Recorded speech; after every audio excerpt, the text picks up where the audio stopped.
নমস্কাৰ জয় হিন্দ সকলোকে স্বাগতম জনালো মন্টু ডিফেন্স আসামলৈ এটা বহুত ইম্পৰ্টেন্ট আপডেট লৈ আহিছো যদিহে আপোনালোকে RPF railway protection force constable বা এসআই 4660 টা পদত যদি আপোনালোকে এপ্লাই কৰিছিলে তেতিয়াহলে আৰপিএফ ৰ ফালৰ পৰা পুনৰ নটিচ জাৰি কৰা হৈছে আৰু সেই নটিচখনত কি উল্লেখ আছে ভিডিওটো যেতিয়া সম্পূৰ্ণ তথ্য মই আপোনালোকক জনাবলৈ বিচাৰিছো সো ভিডিওটো সম্পূৰ্ণৰূপে চাই থাকিব আৰু যদিহে আপোনালোকে আমাৰ চেনেললৈ প্ৰথমবাৰ কাৰণে আহিছে তেতিয়াহলে চেনেলটো সাবস্ক্ৰাইব কই লাও ভিডিও ডেসক্ৰিপচনত আৰপিএফ ৰ ফালৰ পৰা যিখন নটিচ আহিছে সেই নটিচখনৰ লিংক দিয়া আছে গৈ পিনে আপোনালোকে ধুনিয়াকে নিজেও চেক কৰিব পাৰিব আৰু এটা ভিডিওটো যদি সকলো তথ্য জনাবলৈ বিচাৰিছো সো ভিডিওটো সম্পূৰ্ণৰূপে চাই থাকিব আৰু এই পঢ়বিলাকৰ ফাৰ্স্ট টাইম হ'ব ৰিটেন এক্সাম সিবিটি যদি ৰিটেন এক্সামৰ বাবে এতিয়াৰ পৰাই ভালকে পঢ়িম বুলি ভাবিছে তেতিয়াহলে আপোনালোকৰ বাবে এখন বেষ্ট বুক লৈছে এখন নাম হৈছে কিয়ন পাব্লিকেশন ইয়াতে ৰেলৱে অল এক্সামৰ বাবে বুক আপোনালোকে अवेलेबल পাই যাব আৰপিএফ কনস্টেবলৰ আগতে হোৱা বুকও আপোনালোকে পাই যাব আগতে যি আপোনালোকৰ এক্সাম হৈছিলে আৰপিএফ কনস্টেবল বা এসআই তাতে যি কোৱেশ্চন এনসাৰ আহিছিলে তাৰে বুকও আপোনালোকে अवेलेबल পাই যাব প্ৰেক্টিস শিটৰ কাৰণেও বুক পাই যাব আৰু লগতে ৰিজনিংৰ বুকও পাই যাব মেথছৰ বুকও পাই যাব জেনাৰেল নলেজৰ বুকও আপোনালোকে পাই যাব যদি আপোনালোকে বুক কিখন লব বিচাৰে তেতিয়াহলে আপোনালোকৰ এক্সামৰ কাৰণে বহুত হেল্পফুল হ'ব কিয়ন পাব্লিকেশন যদি লব বিচাৰে ভিডিও ডেসক্ৰিপচনৰ আমাজনৰ লিংক দিয়া আছে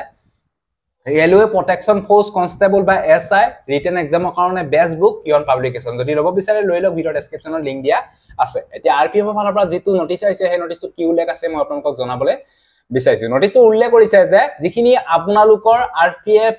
এসআই ভ্যাকেন্সি আছে সাব ইন্সপেক্টৰ ভ্যাকেন্সি আছে সেই ভ্যাকেন্সিখিনি এপ্লিকেশন ষ্টেটাস চেক কৰিবৰ বাবে সেই নটিচটোৰ উল্লেখ আছে আৰু ফাইনালি আপোনালোকৰ লিংক এক্টিভেট কৰি দিয়া হৈছে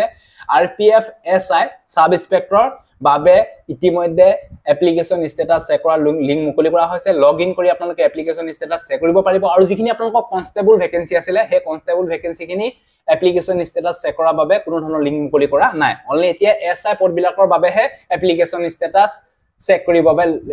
কৰিব বাবে লিংক মুকলি কৰা হৈছে 30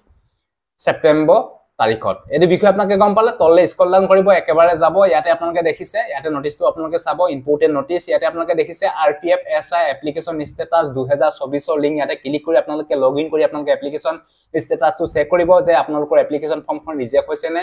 একসেপ্ট হৈছে আপোনালোকে হেতু চেক কৰি লব আৰু ইয়াতে আপোনালোকে দেখিছে RPF SI application status notice link ইয়াতে নটিচখন ক্লিক কৰি আপোনালোকে নটিচখনো চেক কৰি লব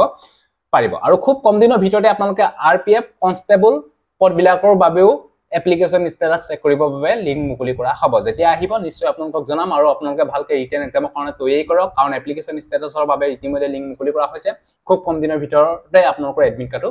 আহি যাব সো এটো আছে যদি ভিডিওটো ভাল পালে সকলো ক্যান্ডিডেটক যাতে ভিডিওটো শেয়াৰ কৰক যাতে সকলোৱে গম পাওক আৰু সকলোৱে ভালকে ৰিটেন এক্সামৰ কাৰণে হাজৰ হওক তাকে সকলোকে শেয়াৰ কৰক সো আজিলে বাই জয় হিন্দ বন্দে মাতৰম জয় অসম ধন্যবাদ